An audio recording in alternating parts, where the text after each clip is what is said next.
Assalamualaikum warahmatullahi wabarakatuh.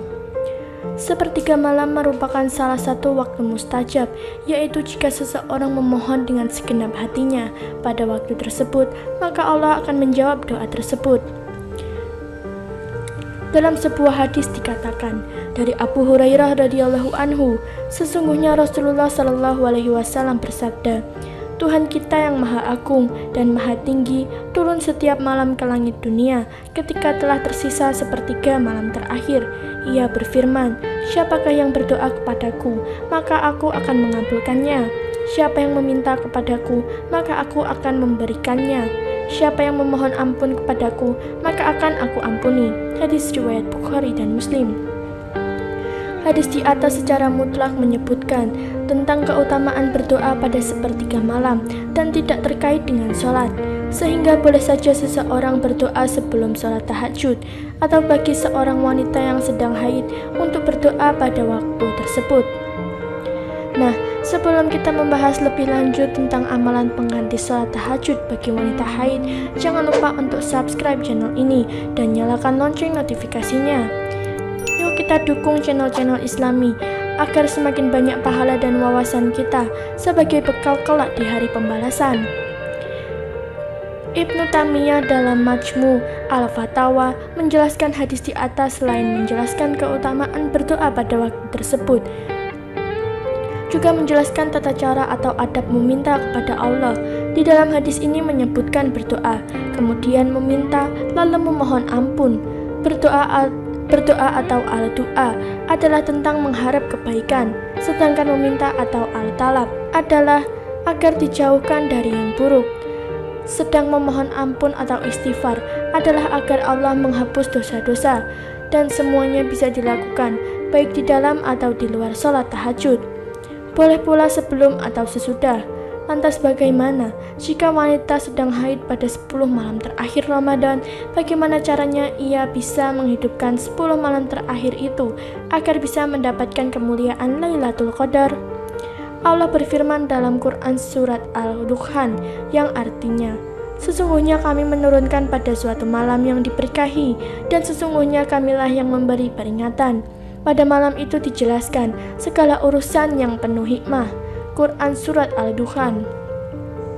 Dalam surat Al-Qadar, Allah Subhanahu wa Ta'ala juga menjelaskan, pada malam inilah Al-Quran sebagai hidayah bagi umat manusia diturunkan. Beribadah pada malam ini lebih baik daripada beribadah 1000 bulan.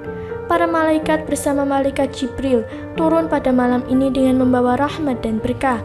Malam ini penuh kedamaian dan kesejahteraan bagi orang-orang beriman.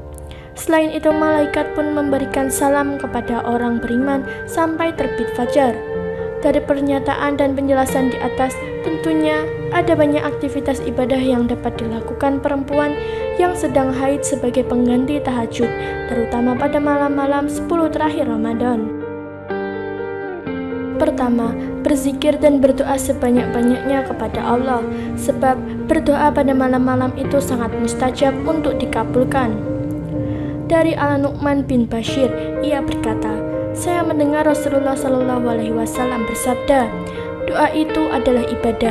Kemudian beliau membaca ayat 60 surat Ghafir yang artinya, dan Tuhanmu berfirman, berdoalah kepadaku, niscaya akan kuperkenankan bagimu. Sesungguhnya orang-orang yang menyombongkan diri dari menyembahku akan masuk neraka jahanam dalam keadaan hina dina. Hadis riwayat Tirmizi, Ibnu Majah, Abu Daud, Al-Nasai, dan Hakim. Zikir merupakan amal ibadah yang dianjurkan siapapun dan kapanpun. Jenis-jenis zikir pun ada banyak. Wanita yang sedang haid bisa mengucapkan berbagai kalimat thayyibah seperti tasbih, tahmid, takbir, tahlil, dan lainnya. Zikir juga bisa dilakukan untuk memohon pengampunan pada Allah dengan beristighfar dan bertobat. Sama dengan berzikir, berdoa biasa dilakukan siapapun dan kapanpun. Doa bisa mengandung ikhtiar untuk mendekatkan diri pada Allah. Wanita yang sedang dalam keadaan junub diperbolehkan membaca doa apa saja karena tidak masuk dalam larangan saat haid. Saat haid, wanita masih bisa mengamalkan doa harian seperti Al-Maksurat. Al-Maksurat merupakan kumpulan doa harian yang diamalkan Rasulullah. Selain berdoa dan berzikir, cara mendekatkan diri kepada Allah saat haid adalah bersalawat. Salawat adalah bukti cinta kepada Allah dan Rasul-Nya. Salawat adalah sebab turunnya rahmat, pengampunan, dan pahala yang berlipat ganda dari Allah Subhanahu wa Ta'ala.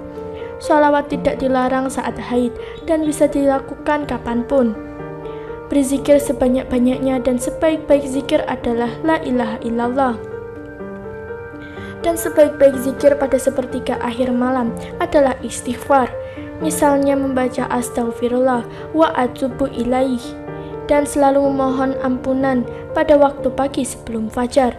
Quran Surat Al-Zariyat. Kedua, mengulangi hafalan Al-Quran yang dikuasai atau mendengarkan rekaman Al-Quran hingga khatam. Amalan penuh pahala bagi wanita haid selanjutnya adalah mendengarkan lantunan Al-Quran. Meski tidak diperbolehkan membaca Al-Quran, wanita yang haid tetap dianjurkan untuk mendengarnya. Dengan tetap mendengar lantunan ayat suci, hati wanita haid akan selalu dekat dengan Allah. Ini sesuai dengan hadis riwayat Ibnu Majah. Dari Aisyah radhiyallahu anhu, ia berkata, Rasulullah Shallallahu alaihi wasallam meletakkan kepalanya di pangkuanku saat aku sedang haid dan ia membaca Al-Quran. Dalam tafsir Ibnu Katsir dan Tabari disebutkan riwayat lain dari Mujahid, beliau berkata, ada seorang laki-laki dari Bani Israel yang selalu menghidupkan malamnya dengan ibadah sampai subuh. Kemudian pada siang hari, dia berjihad melawan musuh sampai sore, dan ia melakukan itu selama 1000 bulan. Maka Allah menurunkan surat Al-Qadar ayat 3, di mana menghidupkan malam qadar itu lebih baik dari amalan laki-laki Bani Israel tersebut. Ketiga, menyediakan kebutuhan orang yang beriktikaf, baik dalam bentuk sedekah uang, maupun mengirimkan makanan dan lain-lain, atau lakukan kebaikan apa saja yang mudah dan ringan untuk dikerjakan pada malam itu. Dari Abu Hurairah, ia berkata, Rasulullah bersabda, pada bulan itu Allah memiliki satu malam yang lebih baik dari 1000 bulan. Barang siapa yang terhalang dari kebaikannya, berarti ia telah terhalang dari segala kebaikan. Hadis riwayat Al-Nasa'i. Dan dengan kasih sayang Rasulullah kepada umatnya, beliau telah menunjukkan jalan dan memberikan kemudahan. Caranya dengan menjelaskan, hendaklah kita mencari malam kemuliaan itu pada 10 malam terakhir bulan Ramadan, terutama pada malam-malam ganjilnya.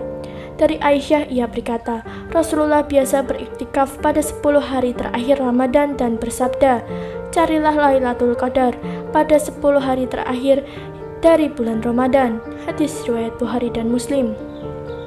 Keempat, membaca buku-buku agama Islam yang dapat menambah pengetahuan tentang al-Islam dan mendekatkan diri kepada Allah. Bahkan, Nabi memberikan teladan bagaimana seseorang seharusnya mengambil kesempatan waktu yang penuh berkah yang diberikan Allah. Belajar dan mencari ilmu dalam konteks ini bisa berlaku untuk seluruh disiplin ilmu pengetahuan, baik keagamaan maupun pengetahuan umum. Yang lebih utama yaitu ilmu yang mendekatkan diri kepada Allah. Imam Muslim mencatat hadis tentang keutamaan orang yang sedang mencari ilmu. Barang siapa menempuh suatu jalan untuk menuntut ilmu, niscaya Allah Subhanahu wa Ta'ala menunjukkan jalan menuju surga baginya. Hadis riwayat Muslim. Wanita haid diperbolehkan mendatangi kajian-kajian keagamaan. Dengan mendengarkan kajian agama, wanita haid akan senantiasa dekat hatinya dengan Allah. Mendengarkan tausiah juga bisa didapatkan dari siaran radio, TV, atau streaming.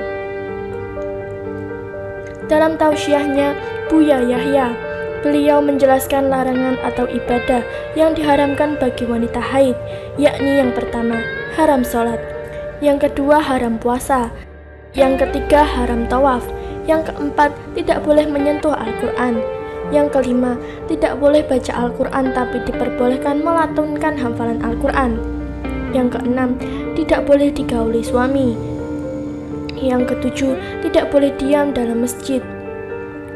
Amalan pengganti tahajud saat haid dan juga menghidupkan Lailatul Qadar tidak terbatas hanya dengan sholat, tapi mencakup semua bentuk ibadah dan ketaatan kepada Allah, karena seorang wanita yang sedang haid dilarang dan haram baginya melakukan sholat dan tawaf. Mungkin kita semua telah mendengar dahsyatnya salat tahajud 40 hari berturut-turut. Lalu bagaimana dengan wanita yang tidak mungkin mengamalkannya selama 40 hari karena terputus oleh haid? Tidak masalah, lakukanlah salat tahajud di masa suci dan berhenti di saat haid dan lakukan amalan-amalan pengganti tahajud yang telah disebutkan tadi. Karena kita sudah berniat akan melakukan minimal 40 hari, maka niatnya tidak akan terputus oleh haid. Artinya niatnya tetap jadi, dan Anda tinggal meneruskan rutinitas tersebut setelah selesai haid. Allah tidak akan menyia-nyiakan amalan seorang hambanya. Selagi dia beramal dengan ikhlas, tidak punya niat lain, mudah-mudahan kita bisa mendapatkan keajaiban dan pengalaman atau manfaat salat tahajud 40 hari berturut-turut. Jika Anda gagal salat tahajud 40 hari dan tak berhasil mendapatkan keajaiban salat tahajud untuk jodoh, pekerjaan, dan lainnya, maka itu tandanya masih ada yang salah dalam diri kita. Carilah dan renungkanlah sampai ketemu penghalangnya. Jika sudah ketemu, pastilah Anda akan mendapatkan pengalaman spiritual, manfaat sholat tahajud yang mengagumkan itu, dan Anda bisa membagikan kisah tahajud 40 hari tersebut kepada orang lain agar mereka juga mendapatkan pengalaman seperti itu. Nah, itulah penjelasan amalan pengganti tahajud bagi wanita yang sedang haid. Semoga penjelasan ini semakin menguatkan keimanan kita terhadap Allah Subhanahu wa Ta'ala. Bagaimana tanggapan kalian? Tulis di kolom komentar. Wassalamualaikum warahmatullahi wabarakatuh.